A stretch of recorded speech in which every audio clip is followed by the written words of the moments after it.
আসুন স্যার।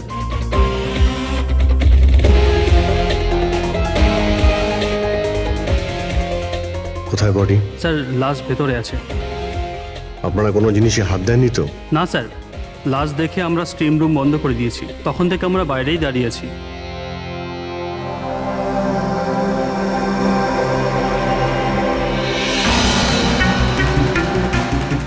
অভিজিৎ, এই দেখো, এই এই গলাটার নার্ভ কেটে গেছে, এখান থেকে অনেক রক্ত বেরিয়েছে, সেই জন্য মারা গেছে।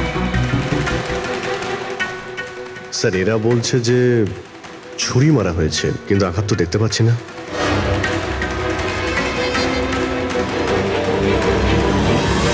ছুরি তো কোথাও নেই। আপনারা কি লাশের পাশ থেকে কোনো ছুরি সরিয়েছেন? না না স্যার, আমরা তো হাতও লাগাইনি। হ্যাঁ স্যার, আমরা যখন দরজা বন্ধ করেছিলাম তখন ছুরি ওখানেই ছিল, লাশের পাশে। আপনারা দরজা বন্ধ করার পরে কেউ ভিতরে গিয়েছিল? না স্যার, কেউ যায়নি। রিয়েলি?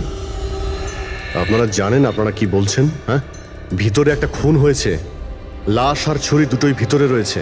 আপনারা দরজা বন্ধ করে বাইরে আসেন, কেউ ভিতরে ঢোকেও নি, আর ছুরি ছুরি হঠাৎ করে ভ্যানিশ হয়ে যায়। হ্যাঁ, কেউ কি এখানে বলবেন আমাকে কি করে এটা সম্ভব?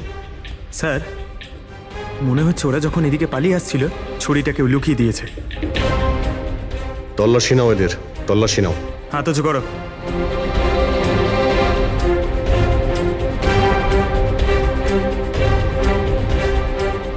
স্যার, এদের কাছে তো কোনো ছুরি নেই।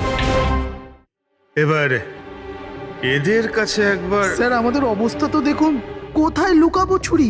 অদ্ভুত ব্যাপার, এদের কাছে যখন ছুরি নেই তাহলে গেল কোথায়?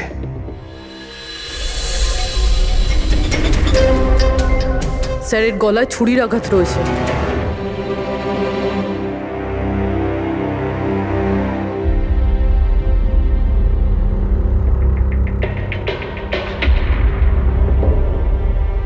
এক মিনিট। হ্যাঁ দয়া, ওখানে অঙ্কুরের মৃত্যু কি করে হয়েছে, কিভাবে? খুনি ওর গলায় ছুরি মেরেছে। এখানে মঞ্জুর খুনও ঠিক ওইভাবেই হয়েছে। দয়া, যে ছুরি দিয়ে খুন করা হয়েছে সেই ছুরিটা আছে ওখানে? হ্যাঁ আছে। এই যে, কেন, কি হয়েছে? ভাই, এখানে ছুরি পাওয়া যাচ্ছে না। কি, ছুরি উধাও হয়ে গেছে? আচ্ছা, একই রিসর্টে একই সাথে দুটো আলাদা আলাদা জায়গায় দুজন বন্ধুর খুন, তাও আবার ঠিক একইভাবে।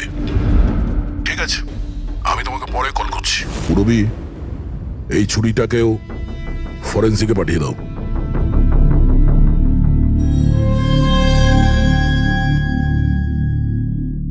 একটা মেয়ের গলা কেটে মার্ডার করা হয়েছে, তাও তখন যখন ও তোমাদের পাশে বসেছিল, আর তোমাদের মধ্যে কেউ কিছু দেখোনি, কিছু শোনোনি। হ্যাঁ স্যার, আমরা সবাই হট ট্যাবে রিল্যাক্স করছিলাম, আমি তো ঘুমিয়ে পড়েছিলাম, কিচ্ছু বুঝতে পারিনি। আর আপনারা সবারই চোখ লেগে গেছিল। হ্যাঁ, আর মঞ্জু মরার সময় ও নিশ্চয়ই বাঁচার চেষ্টা করেছিল, হাত পা নিশ্চয়ই ছুঁড়েছিল, তখনও কেউ কিছু দেখোনি?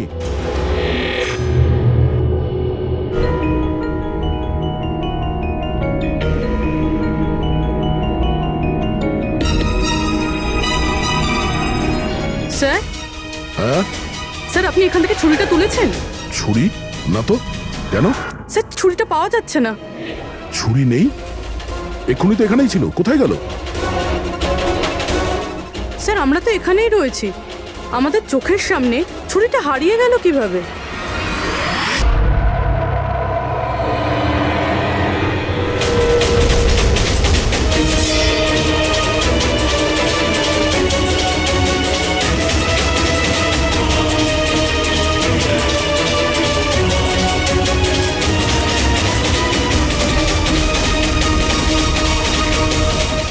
ঋত্বিক, এবার তোর পালা।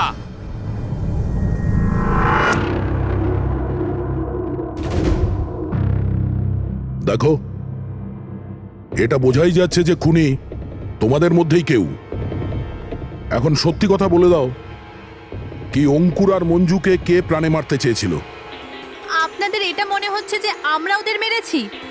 স্যার, ওরা তো আমাদের বন্ধু ছিল, আমরা ওদের কেন মারবো? এই কুম্ভীরাশ্রু আমাকে দেখিও না, বুঝেছো? যখন ওদের দুজনের খুন হয়েছিল তখন তোমরাই ছিলে ওদের পাশে, তোমরাই। এখন এই নাটক বন্ধ করো আর সত্যি কথা বলো, তোমাদের মধ্যে কে ওদের এত ঘৃণা করতো যে ওদেরকে খুন করতে হয়েছে? তোমরা সবাই কলেজে একসাথে পড়তে না?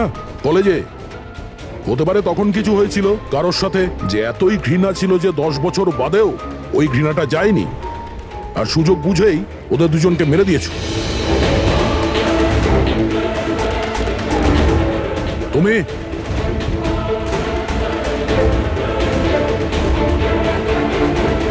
না, তুমি ভালো এতেই হবে যে নিজেদের দোষ স্বীকার করে নাও, বুঝেছো?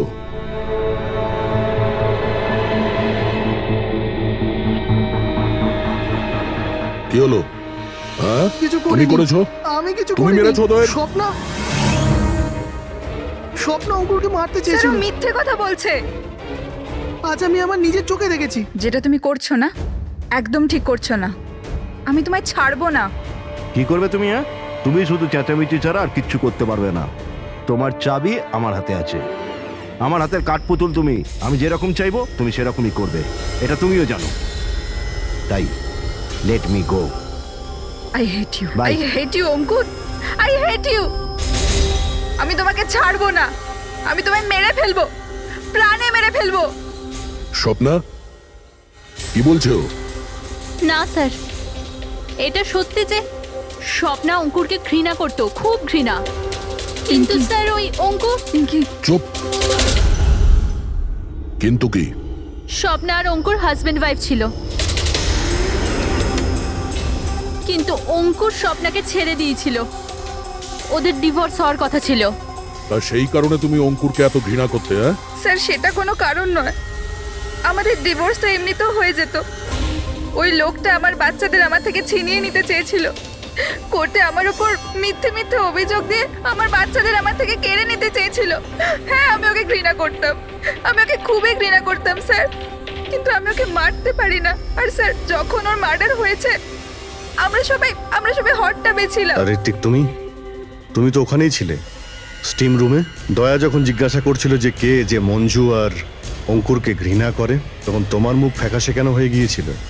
কি ব্যাপার? তোমার আর মঞ্জুর মধ্যে কিছু ছিল? কোনো প্রবলেম ছিল? তুমি কি ওকে পছন্দ করতে না? স্যার, আপনি কি বলছেন? আমি কিছু বুঝতে পারছি না। আরে কেউ ওকে বোঝা, আমি এক প্রশ্ন বারবার জিজ্ঞাসা করি না। এর কথা জবাব দাও। এ দ্বিতীয়বার কিন্তু মুখ দিয়ে জিজ্ঞাসা করবে না, হাত পা দিয়ে জিজ্ঞাসা করবে। মুখ খোল। ঠিক আছে স্যার, আমি বলছি। দেখুন স্যার, আমি মানছি যে আমি মঞ্জুকে ঘৃণা করতাম। একে তো বন্ধুত্বের খাতির ওকে সাহায্য করেছি, ওকে আমার কোম্পানিতে চাকরিও দিয়েছি। আর ও কি করছে? আমার বসের প্রিয়পাত্র হয়ে আমারই চাকরি খেতে চলেছিল। রাগ হতো আমার ওর ওপর, আর ও সেটারই যোগ্য ছিল। কিন্তু স্যার, সে যাই হোক না কেন স্যার, আমি ওকে মারার কথা ভাবতে পারি না স্যার। ইনফ্যাক্ট আমি তো ওখানে ছিলামই না, ওর কাছে। আরে হ্যাঁ, ও তো ওখানে ছিলই না, ও তো স্টিম রুমে ছিল যেখানে অঙ্কুরে খুন হয়েছে। কারেক্ট। ভালো প্ল্যান করেছিলে, তোমরা দুজনে মিলে ভালো প্ল্যান করেছিলে।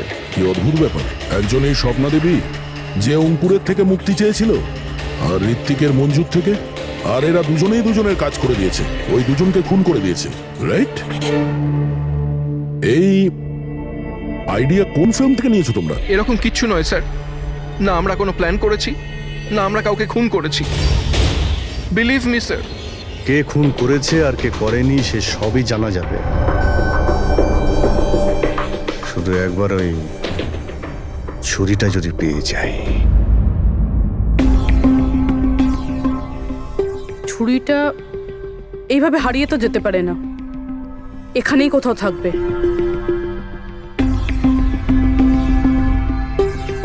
পুরবি, ছুরিটা পেলে? না স্যার, খুঁজছি আমি। ঠিক আছে, খোঁজো, আমরা আশেপাশে দেখছি।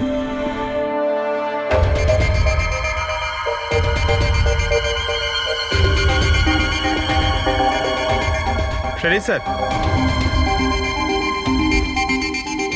এই জুতোর চিহ্নগুলো দেখুন।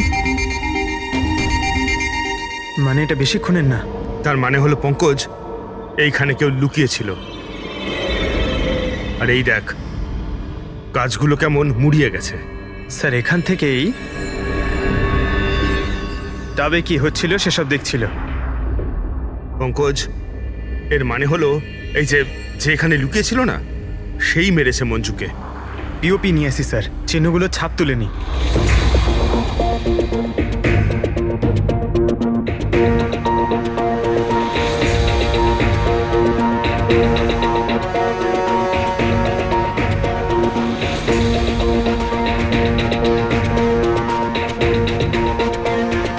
স্যার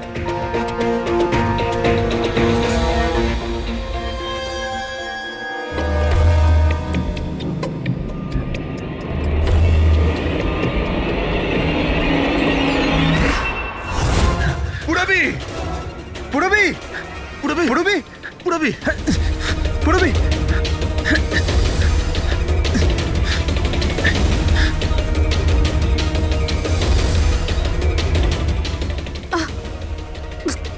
পুরবি পুরবি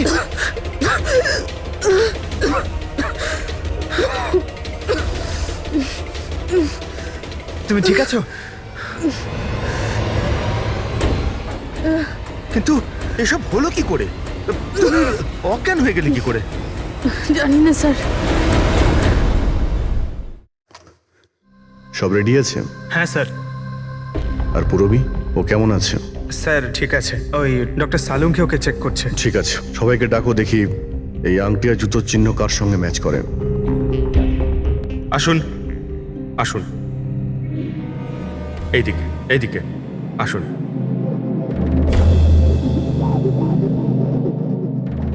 দেখুন, আমরা খুনির সাথে যুক্ত কিছু প্রমাণ পেয়েছি, যেমন হলো এই জুতোর ছাপ। আর এক মিনিট, আপনাদের মধ্যে কেউ একজন এখানে আসেনি। কে আসেনি? ঋত্বিককে দেখা যাচ্ছে না, কোথায় ও? স্যার ওর খিদে পেয়েছিল তো ও কিচেনের দিকে কিছু খেতে গেছে। খিদে পেয়েছে? দয়া, তুমি শুরু করো, আমি দেখে আসি ও কিচেনে কি খাচ্ছে। ঠিক আছে ফ্রেডি, এদের সবাইকে আংটি পরিয়ে চেক করো। আর পঙ্কজ, জুতোর ছাপটা চেক করো। আপনি আসুন।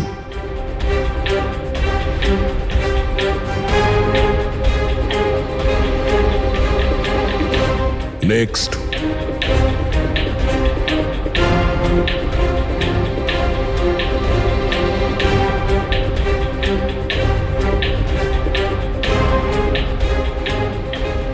Sir match. ফ্রেডি, আংটিটা চেষ্টা করো।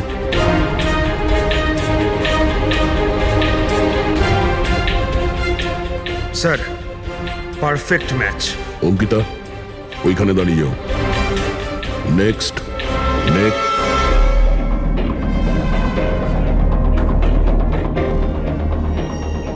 Match sir.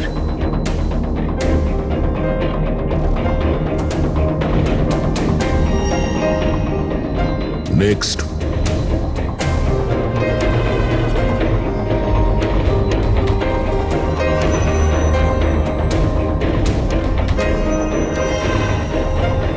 না স্যার।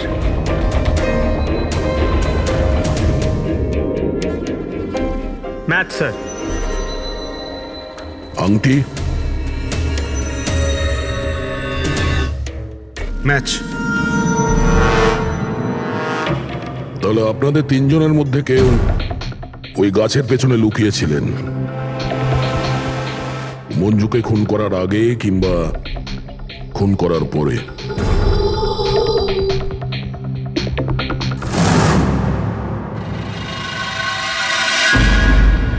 আরে ঋত্বিককে দেখেছো? না, কিন্তু ওদিকে কেউ আছে।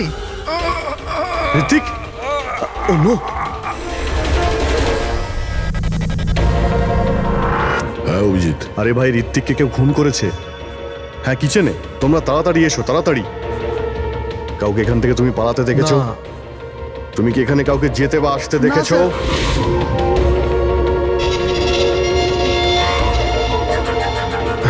হ্যাঁ, এইদিকে এদিকে আসুন। ও মাই গড! আরে ভাই, আমি এসে দেখি ছুরি ওর গলায় লেগে রয়েছে, আমার সামনেই ও পড়েছে। ভাই খারাপ লাগছে, যদি একটু আগে আসতে পারতাম তাহলে। আরে ধরা পড়বে ও, ভাই তিনটে খুন হয়ে গেল।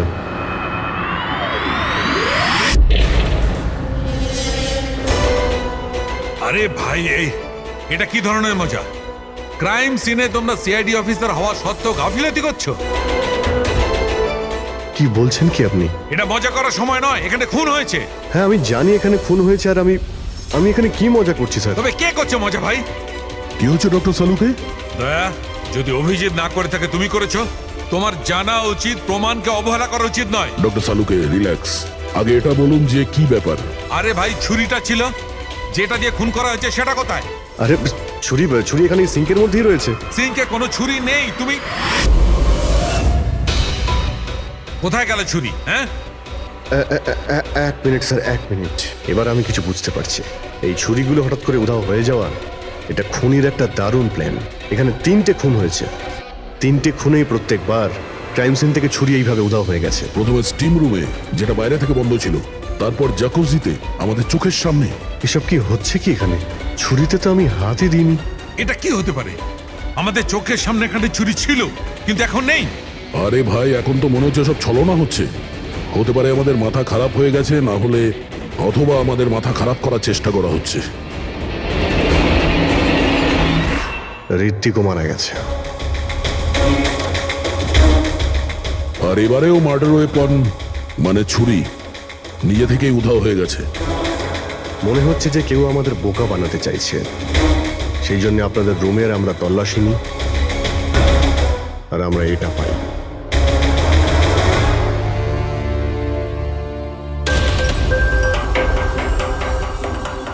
কি বান্টি? না না না না স্যার, আমি কিছুই করিনি। আমি কাউকে হিপনোটাইজ করিনি স্যার। স্যার আমি সত্যি বলছি স্যার, আমি কিছু রিল্যাক্স করিনি। বান্টি, রিল্যাক্স। আমরা জানি যে তুমি কাউকে হিপনোটাইজ করোনি, কারণ যখন কিচেন সিঙ্ক থেকে ওই ছুরিটা উধাও হয়ে গেল, তখন আমরা পুরো সজ্ঞানে ছিলাম। এটা ঠিক যে তুমি সম্মোহিত করনি, কিন্তু সম্মোহিত করতে তো পারো। তবে ওই জুতো আর আংটি এই 3 জনেরই ফিট হয়েছে। এখন আমাদের এটা জানতে হবে যে এইগুলো আসলে কার। জানো যে যখন মঞ্জু খুন হয়েছিল, তখন গাছের পেছনে এই 3 জনের মধ্যে কে ছিল?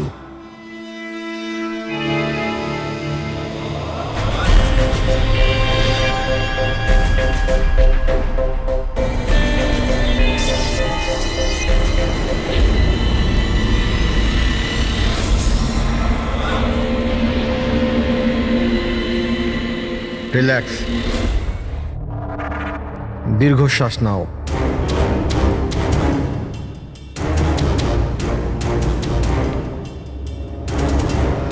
আমার দিকে তাকাও, আমার আওয়াজ শোনো, আর তোমাদের পুরো মন আমার আওয়াজের উপর নিবিষ্ট করো। গুড, দীর্ঘশ্বাস নাও, আর তোমাদের পুরো মন আমার আওয়াজের উপর নিবিষ্ট করো। আমার তুড়ি বাজাতেই তোমরা ওটাই করবে যেটা আমি বলবো।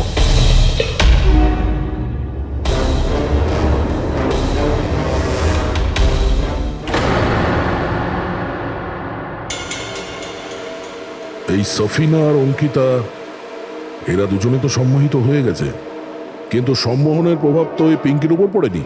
কারণ এই সম্মোহন টম্মোহন কিচ্ছু হয় না, আর যদি হয়েও থাকে তো এ কিছু জানে না। এটা একজন ফ্রড।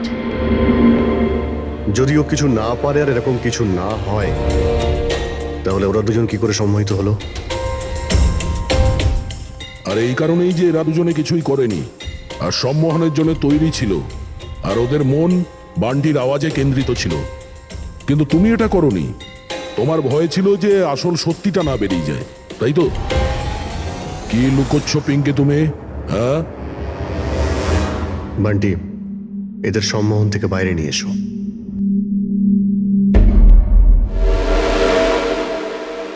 আর পিঙ্কি, এবার তুমি সব সত্যিটা বলে ফেলো।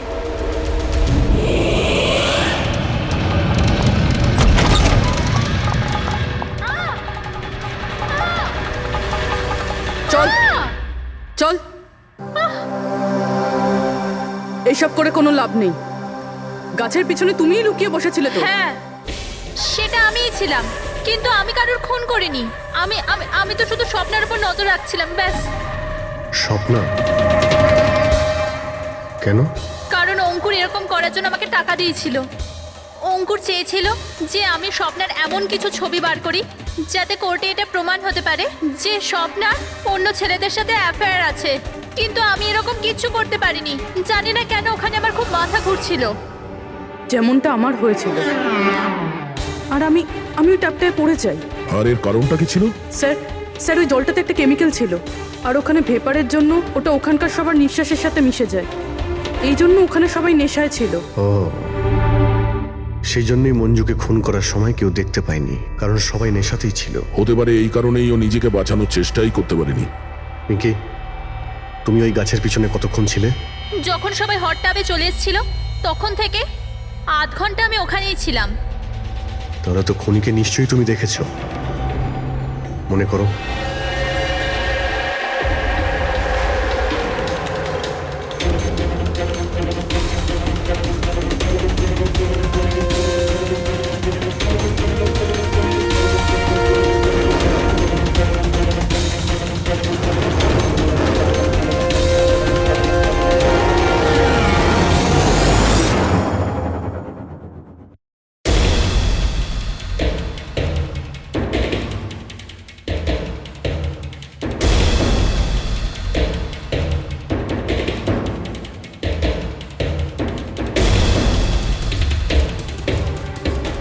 কালো জুতো, কালো প্যান্ট, হতে পারে রিসর্টেরই কোনো স্টাফ, কোনো ওয়েটার।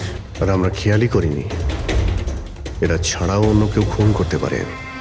চলো, দেরি করে হলো, এই কেসের কিছু প্রমাণ তো পাওয়া গেল, কিন্তু এই মার্ডার ওয়েপন নিজে থেকেই উধাও হয়ে যাচ্ছে। এর রহস্যটা কি? এক মিনিট। স্যার, আপনারা এটা কি করছেন? ওই যে ছুরিটা এখান থেকে হারিয়ে গেছে সেটাকে খুঁজছি। পালাই এখান থেকে, না হলে ফেসে যাব। চল।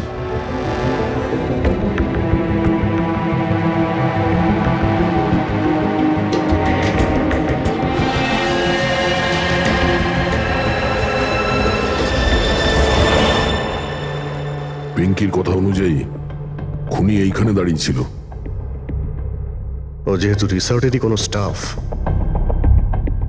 সেই জন্যই ও যেখানে সেখানে আসতে পারে। এই রিসর্টে 10 জন ওয়েটার কাজ করে। ফ্রেডি সবার ডিটেলস নিয়ে আসছে। স্যার, যখন জানতে পারলাম যে খুনি এই রিসর্টেরই কোনো একজন স্টাফ, তখন আমি ভাবলাম যে খুনের কারণ তো 10 বছরের পুরনো কোনো শত্রুতা হতে পারে না। কোনো তো কারণ আছে যে 12 জন লোকের মধ্যে এই 3 জনেরই খুন হয়েছে। কলেজ ছাড়া এমন কোনো তো সূত্র আছে যেটা এদেরকে বেঁধে রেখেছে। আচ্ছা, তাহলে পাওয়া গেল ওই কারণ? হ্যাঁ স্যার, আপনার মনে আছে ঋত্বিক এটা বলেছিল যে ওর কোম্পানিতে মঞ্জুকে চাকরি পাইয়ে দিয়েছিল? আগে তো বন্ধুত্বের খাতির ওকে সাহায্য করেছি, ওকে আমার কোম্পানিতে চাকরিও দিয়েছি। আর ও কি করছে? আর ওরই চাকরি খেতে চেয়েছিল। হ্যাঁ স্যার, আর যখন আমি অঙ্কুরের ঠিকুচি বার করলাম তখন আমি জানতে পারলাম যে ও ঋত্বিক আর মঞ্জুর সাথেই কাজ করত। আচ্ছা। হ্যাঁ স্যার, ফিনিক্স রাইজিং ফার্মাসিউটিক্যালস, এই 3 জন মেডিসিনের ফিল্ডে একটা অনেক বড় রিসার্চ করছিল, আর আগামী 2 মাসের মধ্যেই ওরা এটার রেজাল্টও ঘোষণা করবে। আর এখন যখন এই 3 জনের খুন হয়ে গেল, তখন ওই কোম্পানির তো প্রচুর লস হয়ে গেল। হ্যাঁ, এতেও রাইভাল কোম্পানির লাভ হতে পারে। হ্যাঁ স্যার, এই 3 জনের মৃত্যুতে ওদের রাইভাল কোম্পানিরই লাভ আছে। আর ও ব্যবহার করেছে এখানকার কোনো ওয়েটারকে। কিন্তু সে কে?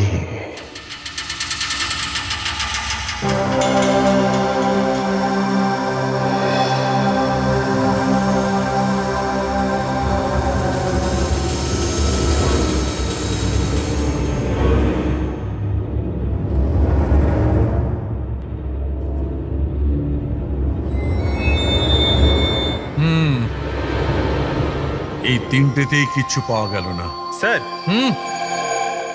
স্যার, এটা স্টিম রুমের ড্রেনেজ থেকে কেটে নিয়ে এলাম, হয়তো এতে কিছু পেয়ে যাবেন। স্টিম রুম থেকে? হ্যাঁ স্যার।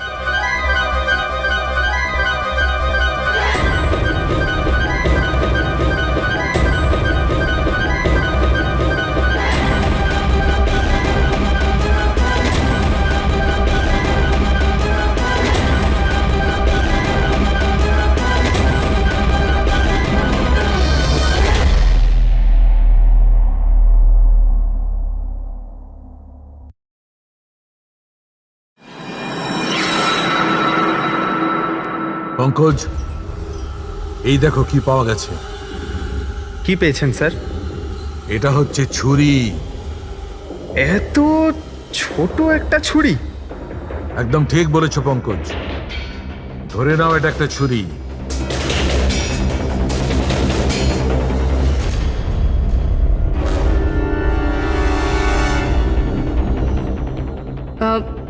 আপনারা আপনারা প্লিজ বসে পড়ুন।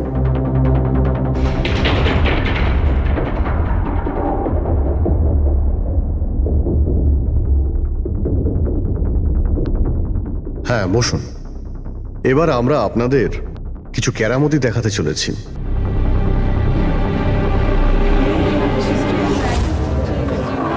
এই ছুরিটা দেখতে পাচ্ছেন? এই ছুরিটা একদম সেরকমই দেখতে যেটা খুনি খুন করার সময় ব্যবহার করেছেন। আর এখন আমি এটা দিয়ে নিশানা লাগাবো। কি বলো দয়া, আমার নিশানায় ভরসা আছে? আমার একদম ভরসা নেই। দেখে নিও, একটা ছুরিও টার্গেটে লাগবে না। আরে স্যার, আপনি সরে যান, যদি আপনার লেগে যায় তাহলে? আরে টার্গেট কি আর আমাকে করবে নাকি? তার জন্য এ আছে না, এখানে মারবে। ঠিক আছে, কথা কম কাজ বেশি, নিশানা লাগানোর সময় চলে এসেছে। রবি,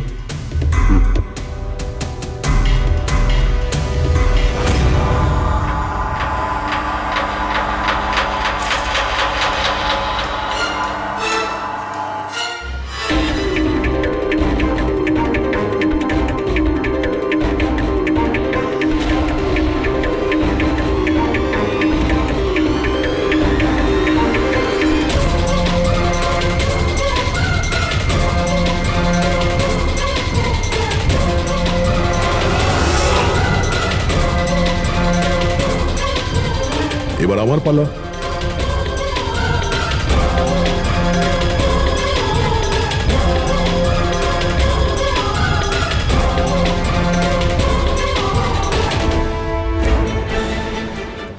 এসব কি হচ্ছে?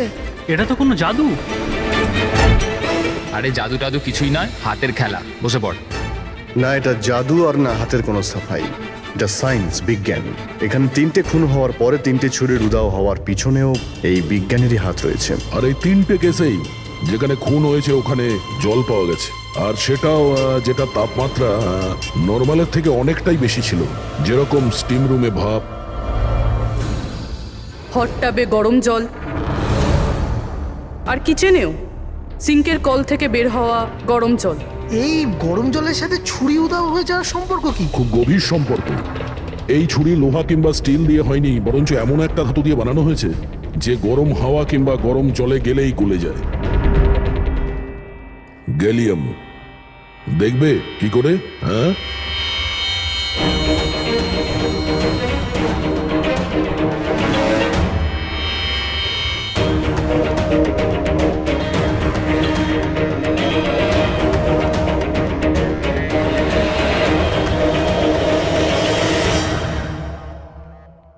এবার বুঝতে পারলে ক্রাইম সিন থেকে কি করে ছুরি উধাও হয়ে যাচ্ছে? ওটা আসলে উধাও হচ্ছে না, ওই ছুরিগুলো গরম জলে একেবারে গলে যাচ্ছে।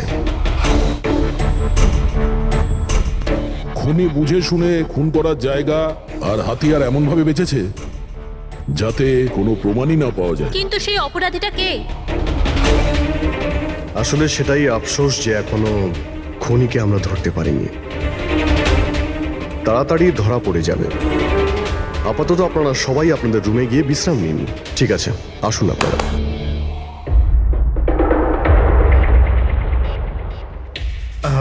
স্যার, এদেরকে যেতে কেন দিলেন? কারণ খুনির ব্যাপারে জানার জন্য আমাদের 15 মিনিট চাই। স্যার, 15 মিনিটেই খুনিকে ধরা যাবে? 15 মিনিটের মধ্যে খুনিকে সে ব্যাপারে জানা যাবে। কিন্তু কিভাবে? দেখো ফ্রেডি, ডক্টর সালুকে যখন আমাদের এই গ্যালিয়ামের ব্যাপারে বললেন তখন আমরা বুঝলাম যে খুনি খুবই চালাক। এত সহজে ওকে ধরা যাবে না, আর তাও কোনো প্রমাণ আর কোনো সূত্র ছাড়া তো নয়। আর সেই কারণেই আমরা ডক্টর সালুকে এমন একটা কেমিক্যাল বানাতে বলেছি যেটা গ্যালিয়ামের সাথে মিশলেই ডাই হয়ে যায়। আর স্যার, এই চেয়ারগুলোতে আমরা সেই কেমিক্যালটাই স্প্রে করেছি যেটা এখন ওদের হাতে লেগে গেছে। আর যে ওই ধাতুটা ধরেছিল তার হাতে কেমিক্যালটা নীল রঙে বদলে যাবে। এবার আমরা খুনিকে হাতে নাতে ধরে ফেলবো। এই কেমিক্যালটা রিয়াকশন হতে 30 মিনিট লাগে। 20 মিনিট হয়ে গেছে, আর 10 মিনিটের মধ্যে আমরা খুনিকে ধরে ফেলবো।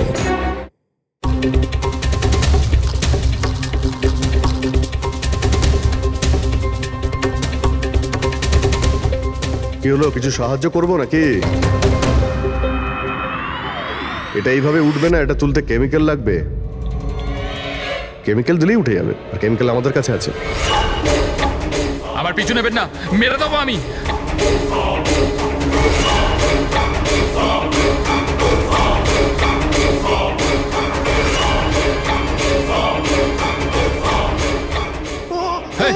এই, ওখানে ওখানে দাঁড়াও, আমি মেরে ফেলবো, কে গলা কেটে দেবো। আর এই ছুরিটা না সত্যিকারের। আমি বলেছিলাম না তোমাদের সবাইকে রুমে থাকতে? আমার দ্বারা কন্ট্রোল হচ্ছিল না, তাই এসে গেছি। আমাকে ক্ষমা করে দিন। চুপ, চুপচাপ নিজেদের বন্দুকগুলো সুইমিং পুলে ফেলে দাও, নইলে আমি একে। না না, ঠিক আছে।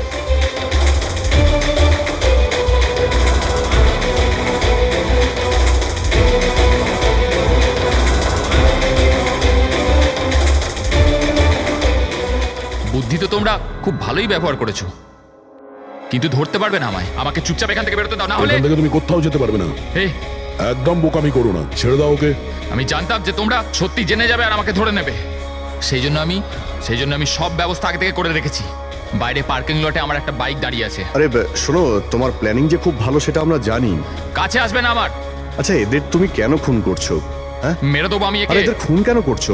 আমার এদের সাথে কোনো শত্রুতা নেই, শত্রুতা ছিল এদের বসের সাথে। আমি ওই একই কোম্পানিতে কাজ করছিলাম যেখানে ওরা 3 জনও কাজ করতো, আর ওই যে প্রজেক্টের জন্য ওরা 3 জন ক্রেডিট পাচ্ছিল, ওটা আমার করা প্রজেক্ট ছিল। আমি অনেক কষ্ট করেছিলাম ওই প্রজেক্টের জন্য। ওই লোকটা আমার জীবনটা শেষ করে দিল, আমাকে চাকরি থেকে বের করে দিল। তখনই আমি এটা ভাবলাম যে আমি ওর জীবন শেষ করে দেবো। আর এই প্রজেক্ট রিপোর্ট অ্যানাউন্সের ঠিক আগেই আমি ওই 3 জনকে মেরে ফেললাম। কিন্তু এসব তুমি কি করে করলে? মানে আমি বলতে চাইছি, এতগুলো লোককে একসঙ্গে রিসর্টে ডাকলে, আর তাও। আমি তো জানতাম ওরা 3 জন কলেজের বন্ধু।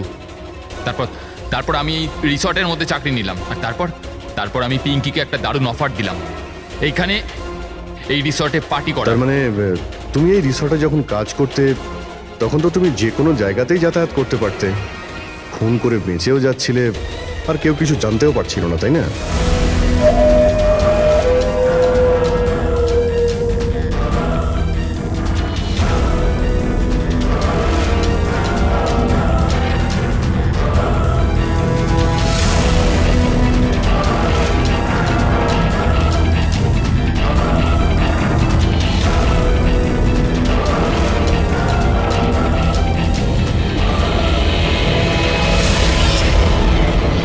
সেরকমই প্ল্যান করেছিলাম। প্ল্যান তো ঠিক আছে, কিন্তু ওই 3 জন যদি এখানে নাই আসতো তাহলে? ভাগ্য আমার সাথে ছিল যে 3 জনই একসাথে এসেছিল, না হলে যে আসতো সেই মরতো। চললাম আমি, হাট।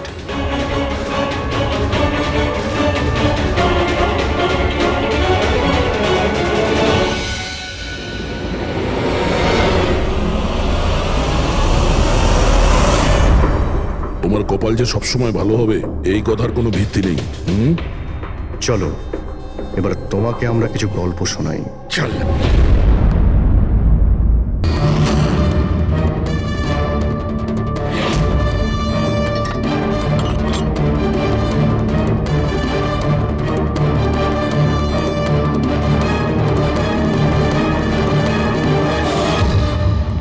তো সারিকা দেবী, জানতে পারলে কিছু? সবকিছু। তাহলে বলে ফেলো, দেরি করে আর। ভাই, আমিও তো আছি। আচ্ছা, তাহলে আপনি শুরু করে দিন। আমিও শুরু করব। হ্যাঁ, নিশ্চয়ই। হ্যাঁ, গুড। তবে এবার দেখো, এটা তো তোমরা তখন জেনেই গেছো যে এই মেয়েটাকে গলা টিপে মারা হয়েছে। এর গলার চিহ্নটা দেখে তো তোমরা বুঝতেই পেরেছো, তাই না? হ্যাঁ ডক্টর, আমরা জানি একে গলা টিপেই খুন করা হয়েছে। হ্যাঁ, ওর মৃত্যু গলা টেপার জন্যই হয়েছে, আর গলা কোনো বেল্ট দিয়ে টেপা হয়েছিল। সেটা কি করে জানা গেল? দেখো, এর গলার ওপর যে চিহ্নটা রয়েছে সেটা তো এইরকম চওড়া, আর মন দিয়ে দেখো কোথাও কোথাও গাঢ় আছে আর কোথাও কোথাও হালকা। আর যদি কোনো দড়ির মতো কিছু দিয়ে করা হতো তাহলে এই চিহ্ন এত চওড়া হতো না, এই বেল্টের মতো। আর পুরো গলাটাতে একই ধরনের হতো, কোথাও হালকা আর কোথাও গভীর, এরকম নয়। এক্সিলেন্ট, কি অসম্ভব ইন্টেলিজেন্ট আপনারা। ডক্টর সালুখে, পরের জন্মে আমি ফরেনসিক এক্সপার্টই হব। আরে ভাই ফ্রেডি, তুমি পরের জন্মের কথা কেন বলছো? এই জন্মটাই তাকে সামনে নাও না। আরে পরের জন্মের কথা ভাবছেন? হ্যাঁ, আমি কি যেন বলছিলাম? আরে আপনি ওই গলা বেল্ট গলা ওই হ্যাঁ, বেল্ট। দেখো, বেল্ট দিয়ে এইভাবে গলাটা চেপে ধরেছে, আর পরে একে পেছন থেকে মাথার পেছন দিকে কোনো ভারী জিনিস দিয়ে আঘাত করা হয়েছে। ডক্টর সালুখে, খুনি যদি একে গলা টিপেই মেরে থাকবে তাহলে পেছন থেকে মাথায় বাড়ি মারলো কেন? আরে ভাই, খুনি চাইনি যে কোনো ভাবেই হোক মেয়েটা যেন বেঁচে না যায়। কখন মারা গিয়েছিল? রাতে 12টা থেকে 2টোর মধ্যে। রাত 12টা থেকে 2টো? এত রাতে এই মেয়েটা কি করছিল? স্যার, হতে পারে যে এ কোনো কল সেন্টারে কাজ করে, নাইট শিফটে। তাছাড়াও এর আইডেন্টিটি তো আমরা জানতে পারিনি। না না, এরকম মনে হচ্ছে না যে ও কল সেন্টার থেকে আসছিল। মেয়েটার জামা কাপড় দেখে মনে হচ্ছে হয়তো কোনো পার্টির থেকে আসছিল, আর বাড়ি ফেরার সময়। ঠিক ঠিক, সারিক একদম ঠিক কথা বলছে।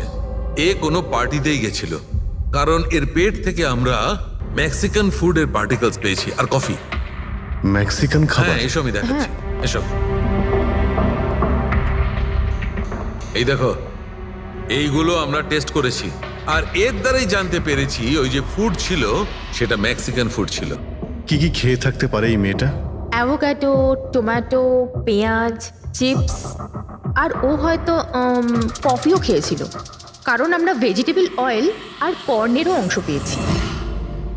আর একটা সবচেয়ে বড় কথা, এর খাবারের মধ্যে আমরা নাইট্রোজেনের ট্রেসেসও পেয়েছি। অদ্ভুত ব্যাপার, খাবারে নাইট্রোজেন? হ্যাঁ ফ্রেডি, আজকাল ট্রেনটাই এইরকম পড়েছে। সবাই আজকাল এই ধরনের সায়েন্টিফিক খাবারই খাচ্ছে। হ্যাঁ, তো এই মেয়েটা এমন একটা রেস্টুরেন্টে খাবার খেয়েছিল যেখানে সায়েন্টিফিক ভাবে মেক্সিকান খাবার বানানো হয়, যা শরীরের পক্ষে খুবই ভালো। এমন রেস্টুরেন্ট তো শহরে খুব বেশি থাকার কথা নয়।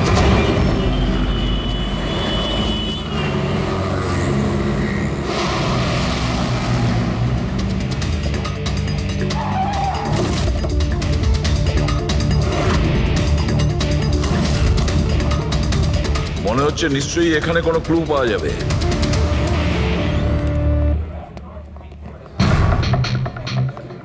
আসুন স্যার, এখানে বসুন। আচ্ছা, আপনি এটা বলুন তো যে এই মেয়েটা আপনাদের এখানে খাবার খেতে এসেছিল? আপনারা আসলে কে? সিআইডি। এখন আর কোনো কথা নয়, শুধুমাত্র ঠিকঠাক জবাব দাও। হ্যাঁ স্যার, কাল রাতেও এখানে এসেছিল, কিন্তু স্যার সিআইডি ওকে কেন খুঁজছে? একে আমরা খুঁজছি না, এর খুনিকে খুঁজছি। খুন হয়ে গেছে বেচারি। একটা কথা বলুন, এই মেয়েটা কি একা এসেছিল নাকি অন্য কেউ সঙ্গে ছিল? স্যার এসেছিল তো একাই, কিন্তু ও কথা বলেছিল অনেকের সঙ্গে। একা এসেছিল তো অনেক লোকের সাথে কথা হলো কিভাবে? আসলে আমাদের রেস্টুরেন্টে কালকে স্পিড ডেটিং নাইট ছিল। Speed dating? স্পিডে তো কার কিংবা বাইক চালানোর কথা শুনেছিলাম স্যার, কিন্তু স্পিড ডেটিং এটা কি ধরনের জিনিস? স্যার স্পিড ডেটিং ইয়াং জেনারেশনের কাছে এখন খুব পপুলার স্যার। বেসিক্যালি ছেলে বা মেয়ের মিটিংয়ের জন্য একটা প্ল্যাটফর্ম তৈরি করা হয়, যাতে ওরা নিজেদের জীবনসাথী বেছে নিতে পারে। মানে যেভাবে ইন্টারনেট থেকে যোগাযোগ হয়, তাই তো? হ্যাঁ স্যার, অনেকটা সেরকমই, তবে ফোকাসটা বিয়ের ওপর নয়, ডেটিংয়ের ওপর হয়, যাতে ছেলেমেয়েরা নিজেদের চিন্তাভাবনা শেয়ার করতে পারে, আর যাকে পছন্দ হবে তাকে জীবনসঙ্গী করতে পারে। মানে যে কেউ যে কোনো লোকের সঙ্গে কথা বলতে পারে, আলাপ করতে পারে আপনাদের এই স্পিড ডেটিং এর মাধ্যমে? হ্যাঁ স্যার, প্রত্যেকটা মেয়ে আলাদা আলাদা টেবিলে বসে, আর ছেলেদের কাছে 5 মিনিট সময় থাকে তাদের সঙ্গে কথা বলার জন্য। মেয়েরা কথাবার্তার ভিত্তিতে তাদের লিস্ট থেকে 10-এর মধ্যে মার্কস দিতে থাকে ছেলেদের, আর ডেটিং এজেন্সি এই মার্কসের ভিত্তিতে ছেলে মেয়েদের জীবনসঙ্গী বেছে দেয়। আচ্ছা, কতজন এসেছিল এই আপনাদের স্পিড ডেটিং এ? স্যার 10টা ছেলে আর 10টা মেয়ে ছিল। খুব ভালো ইভেন্ট হয়েছিল স্যার।